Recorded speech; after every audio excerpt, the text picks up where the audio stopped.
I'm Sarah Marshall. I've worked with some of the world's leading brands to drive business growth. And now I'm sharing my knowledge and expertise with you. In my podcast, Lessons from the Boardroom, I talk to other successful leaders to find out how they've perfected their craft, driven success, and dealt with the challenges that leadership brings. So come on, dive in. Welcome to Lessons from the Boardroom, the podcast version. What a delicious treat we have today. I would like to introduce Lisa Shepherd to you. Lisa is co-founder of the Biskery. And if you haven't heard of the Biskery, then go and look it up. It's probably my favourite business of last year, and purely because of the genuine care and reason behind the business, which is quite a big intro. So hello, Lisa. Thank you for coming. Oh, thank you, Sarah. I mean it. We wouldn't be where we are today if it wasn't for the people that you and Saskia are, the other co-founder Saskia, and your reasons for the business. So can you start just by telling us a bit about you and the Biskery and why it's here and what you do? Of course. Yeah, thanks for the intro. I'm Lisa Shepherd. I'm the co-founder of the Biskery. Saskia Roskam is my other half. So whatever I say today is obviously made by the two of us and our amazing team. We are an online business, a bakery that specializes in personalized and branded biscuits. Everything is made to order, so we don't have shelves stacked with stale biscuits. You come to us, you tell us what you want, we go and bake it, ship it UK-wide. We serve the public, and 80% really is businesses. So we do a lot for launches, big celebrations, print logos onto biscuits. We go to exhibitions and live print as a bit of an engagement tool. And we are the only business in this space in the UK that has won a Great Taste Award. So I'm really proud to, always mention that, because I think historically branded biscuits are just a bit of a gimmick and a bit stale and no one wants to eat them. But ours are actually really delicious. They're based on my German grandma's recipe. For anyone who's trying to figure out my accent, I'm German. And I guess that's why it started. I came to the UK about 12 years ago now for a role in a digital marketing agency where I met Saskia. We both worked in the international team. And it was a great company, a great job, but then we had kids and it wasn't enough anymore. So we started carving out this little thing that would become our little haven of creating a life that we wanted. We had big ambitions and we have a lot of passion for what we do, but we had to do it on our terms so that we could have enough time with our families. And tell me about the essence of the business. So we say we sell biscuits, but the real product is kindness. Because I love this. What we found, and I don't know if you know that story, but when we started, it's nearly 9 years ago now, as a little hobby, it was Saskia and me baking from home after the kids had gone to bed. We still had our other jobs. And in the pandemic, everything came to a standstill, obviously. B2B completely died for us. Our children were at home, we were homeschooling, we still had the other jobs, but we said we need to do something here. We can't save lives, but maybe we can change lives. So we said we send out free biscuits to spread a bit of kindness and hope. So we opened our website and said, just order biscuits and we send them to someone who you miss. There was really simple messages like, I miss you, stay safe. And we reached thousands of people. And then what we got in return, it was this paying forward without, not being on an agenda. It wasn't a PR stunt. It was just like, I want to do something here to bring us all together again in times where we feel so disconnected, so isolated, so lonely. And they did exactly that. So we got messages and messages flooded in of people thanking us. And you have no idea the impact that biscuit had. I sent it to my sister who works in a COVID ward. I'm so worried about her. She cried when she opened it. Like all these little stories.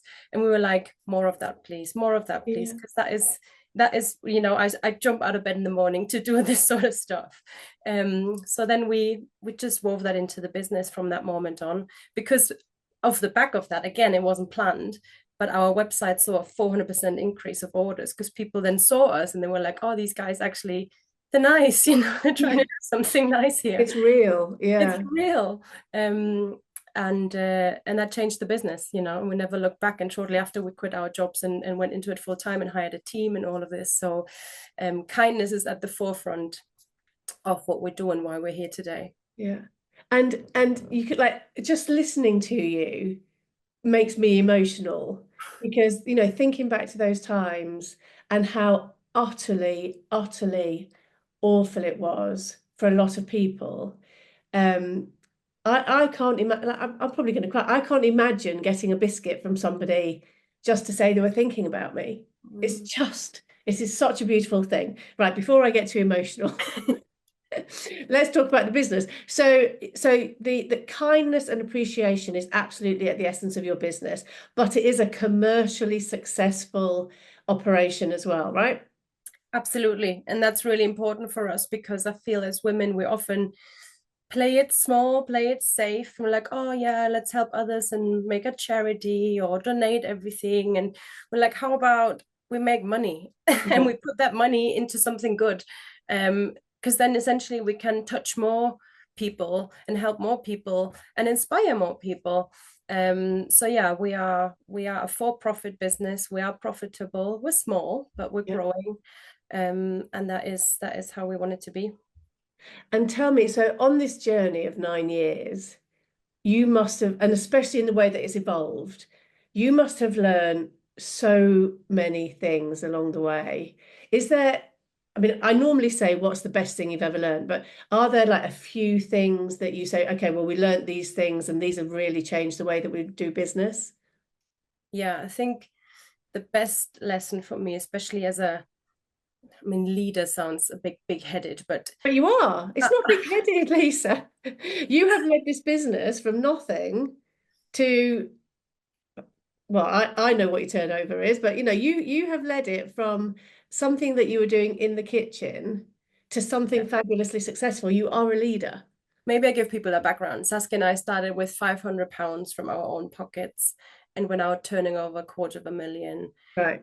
Without any outside investment. We never had any, bank loans, investment, anything. It's literally just us and time. And obviously our digital marketing background helped. We could rank on Google for free. Yeah. We could afford ads. So okay, I'm gonna own it. Own it. You deserve this. You are both fabulous. People should know about you because you are both fabulous. Thank you. Okay, as a leader, the best lesson would be that you can touch people's lives and you can change people's lives. And again, everything we do is about quality, not quantity. So for me, I haven't touched 100 lives yet, like maybe briefly with those biscuits, but I'm talking about my team. And I could tell you a story about all of them.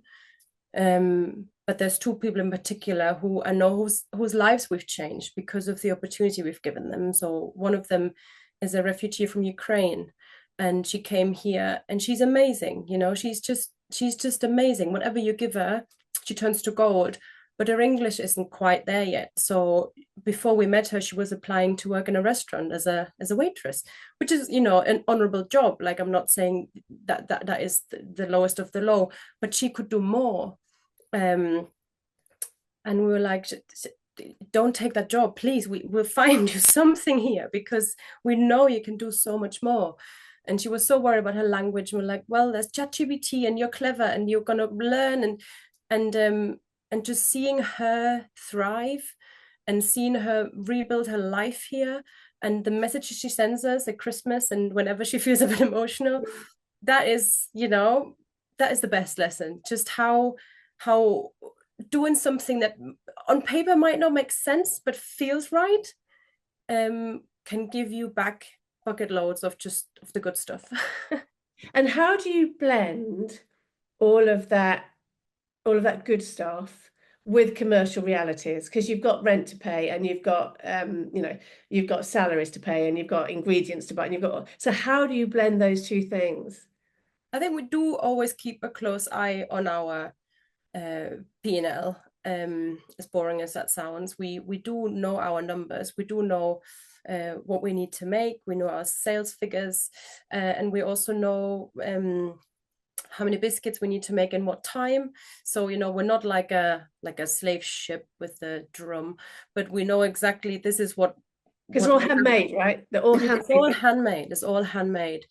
But we know on average what's possible, and that's what we print out and put in the biscuit. And we say, when I say 500 biscuits, this is the time it should take.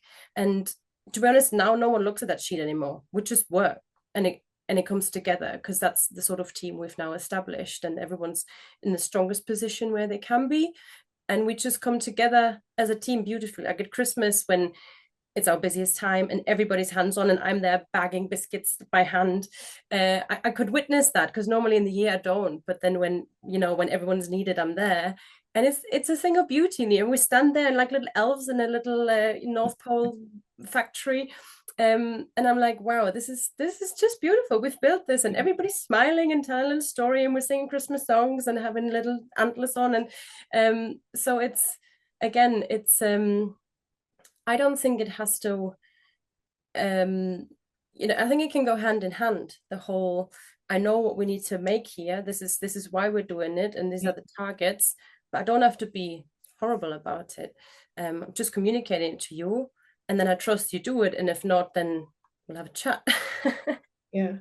But because you're ambitious, aren't you? So you talk about this lovely sense of family and how wonderful it is, but you are ambitious. It's not that you're happy to just, you haven't gone, we'll make 500 biscuits and that's that. You have bigger plans. We do. And I think I get really upset when people say, when I talk to them about how we're structuring our business and how most of us are mums and most of us work school hours, because again, that's why the business was born. We needed more time with our kids, because I want to see them grow up. And then people go, oh, so it's a lifestyle business then. How rude. And I'm like, do we always need labels for everything? Like, how about I have a business that suits my lifestyle, but I still have big ambitions? There might just be a slight delay. Like, my kids need me now. I can't put them on hold. It's an empowering business. I think it is. And at the end of the day, if that's what they want to believe, that's fine. For me, it works. And for my team, it works. And that's more important. I don't need to please anyone or impress anyone. Again, I have no investors I need to prove anything to. Tell me, because it can't all have been smooth sailing, tell me the hardest lesson you've learned. Yeah, I guess it's the flip side of that coin. I think the hardest lesson is, no matter how hard you try, for some people it will never be enough. And that is, again, not saying that I don't make mistakes, but if I know that I've done my best and it's not good enough, then I think it says more about the other person than about your effort or your level of care.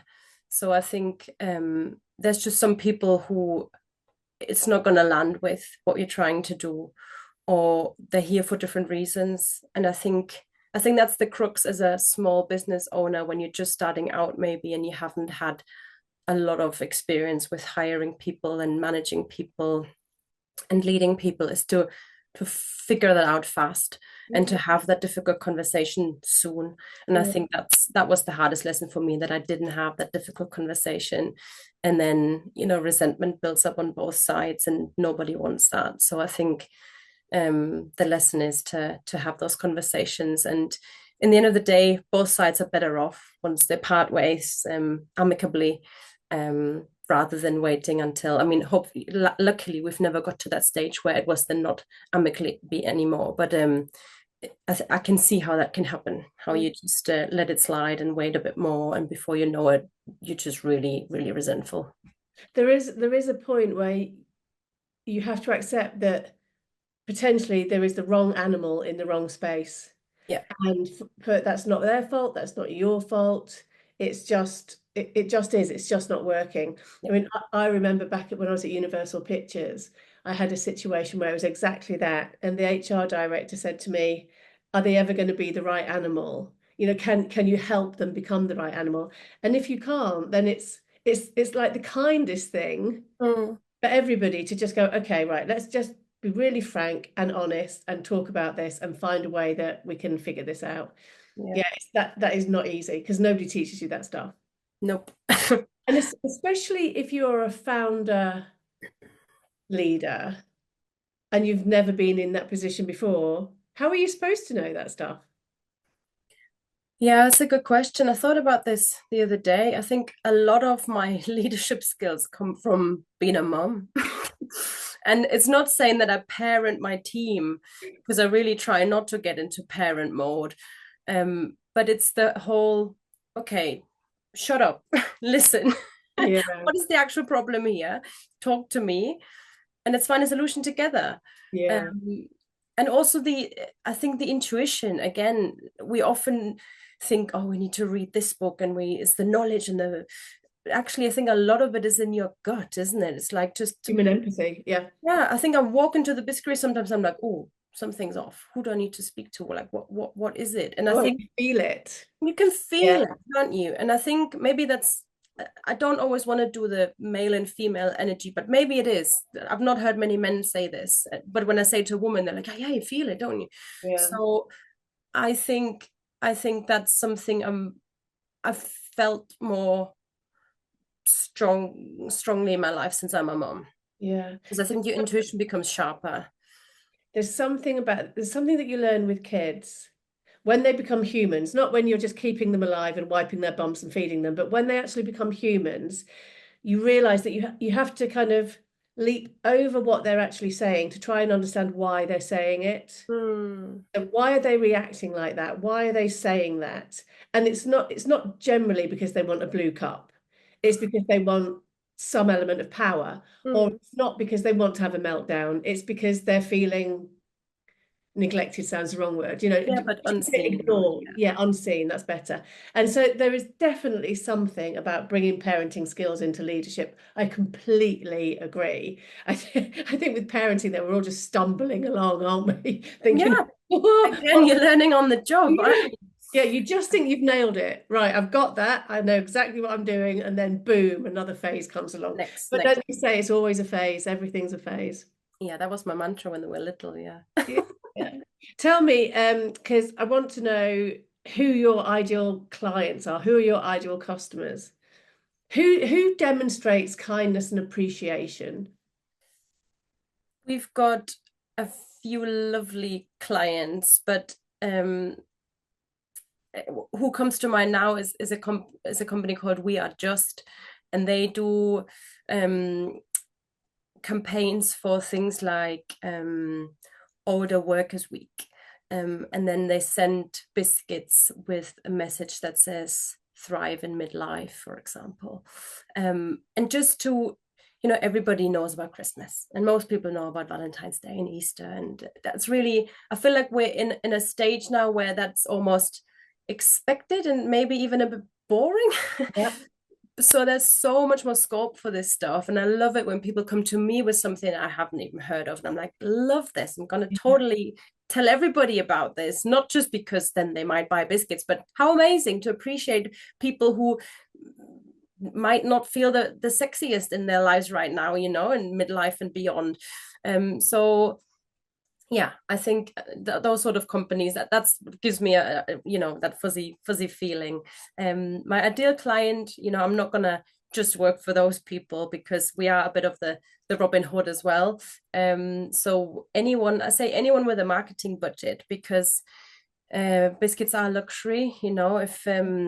If you have to survive as a company, then you're probably not gonna order expensive biscuits right now. But if you're doing well and you're organizing an event, then they are a lovely touch, because they will make you stand out and they will make people remember this event. There's probably going to be lots of visual assets after the event. If there's a nice little, actually a big jammy dodger with your company name on it, or your You face. allowed to say jammy dodger? Well, they've never, I try not to, because they're so different. They're much nicer. But when I say jammy dodger, people know what I mean. Jam biscuit. And so we don't have an ideal sort of industry or business size. It's just if there is a bit of budget left, we have no minimum order. Well, 10 biscuits is the minimum order volume. So, even for small businesses, if there's just a bit of money left, then we'll cater to you or the really, really big multinational. We've worked with huge brands, Karl Lagerfeld, Calvin Klein, Meta, Amazon, Google. And yeah, they're obviously the ones that give us the big tickets, and that's massive for a small business. So everybody's welcome. And so I'm just thinking about you saying about, you've got a bit of marketing budget left. How do you differentiate? How do you not get yourself in that mire of corporate gifting where, somebody will say, oh, well, let's do a water bottle or a mouse mat? Because that's not you, is it? No, I think the main thing where we're different in that sense is to me, that's waste. It sounds really, harsh now, but everybody needs one water bottle, and that's it. And most people already have that. Yeah. And most people don't want to be, a brand ambassador for someone they don't even really believe in. Like, I don't want to walk around with a super dry t-shirt or whatever it might say, Microsoft water bottle. Like, why? So, and then it ends up in landfill. 80% of that stuff ends up in landfill. Seriously? Yeah. That's an amazing stat. 80%. So we are really big on sustainability. So our biscuits are made with local ingredients, high quality ingredients, real butter, free range eggs. All our packaging is compostable or recyclable. So there's literally no waste. We have no food waste. The new legislation has come into fruition. All the companies are reaching out to us. You need to, we have no food waste. More than 5 kilos, we have no food waste. There is nothing. Go away. So I think that's where we're really different. It is a branded gift, but it's not a gimmick. It's something. It's a gift. Yeah. It's something that people enjoy and remember, and hopefully take a picture, but then it's gone. Yeah. But hopefully the memory stays. That's where we're working with the, food and smell. It does something to you, doesn't it? Yeah. It goes into your brain, into your, brain stem. Even food and smell is like the really raw sort of senses. That's what we're working with, not with a quick have a pen and remember me. But it feels so transactional, and I think ultimately it's not something I would feel proud of. Yeah. And back to that sense of appreciation. Yeah. That's what it is, isn't it? It's a gift, and it's a token of thought, not a step on a purchase ladder to build awareness amongst a mass market. Yeah. And oh my God. Sorry. What was it? I think my piano stand. Oh. Nothing's broken. Sorry. Good. Tell me if you had to give one piece of advice to somebody, and so when you and Saskia were just thinking there has to be more than this, and you were just thinking about starting, what would be the single piece of advice you would give to somebody else? I think I'm going to do a bit of a Simon Sinek here, because when we talk about leadership, he's the person who comes to mind, and he says start with why. Because when we figured out what our why was, which on the one hand is to create something that works around our families and not the other way around, but also then something to make others feel appreciated, everything just flows. Because if until then you pluck these artificial goals of want to make £1 million, yeah, but why? Yeah. Why? What's the point?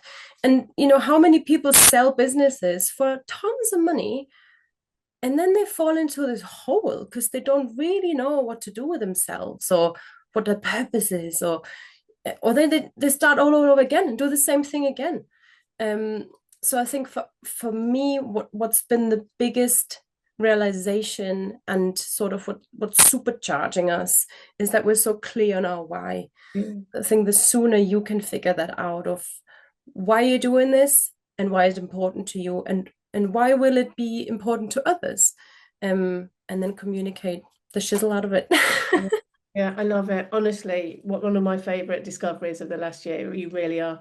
So what next? What next for you? What next for the Biskery? What next? So we have a lovely, lovely little premises that is not quite at capacity. So this year, really, we want to, well, maybe in the next 2 years, we want to reach capacity in that place. And if we do it in a good way, you know, if we sell more of the right products, then we probably get to a revenue figure where we don't need to desperately scale more, but where this can just tick over nicely with maybe 2 or 3 more people in the team, people that maybe replace a bit more of Saskia and me, so we can go on and do more things, other things, because the biscuits are, you know, they are our passion. But what really fires us up is the impact they have. Yeah. So we feel there's more for us to do on that level. So whether that's more speaking gigs or writing a book or a killer podcast like yours. So, you know, just working on things like that to communicate our mission more. Because that is what really, I mean, the biscuits land with people. But once people understand the story behind that biscuit, they're so much more invested in the whole thing. So we want to do more of that. Okay. Now, you said before we started recording, you said that you would offer people a discount. So let's get that capacity filled. Let's do it. With a All right. discount. Everybody listening to this, you get 15% off with the discount code Boardroom Biscuits, and you'll put it in the show notes or something. Boardroom Biscuits. Oh, of course I will. You are an absolute pleasure. You really are, and I wish nothing but the best for you. But you don't even need my wishes. I know this year's going to be your year. You're just going to smash it. Yeah, that beautiful premises is going to be full to the brim this time next year. Thank you so much for coming. Thank you for having me. I hope we can spread the message far and wide. I hope that you can make more impact and deliver more happiness in the shape of biscuits. Thank you. I really appreciate it.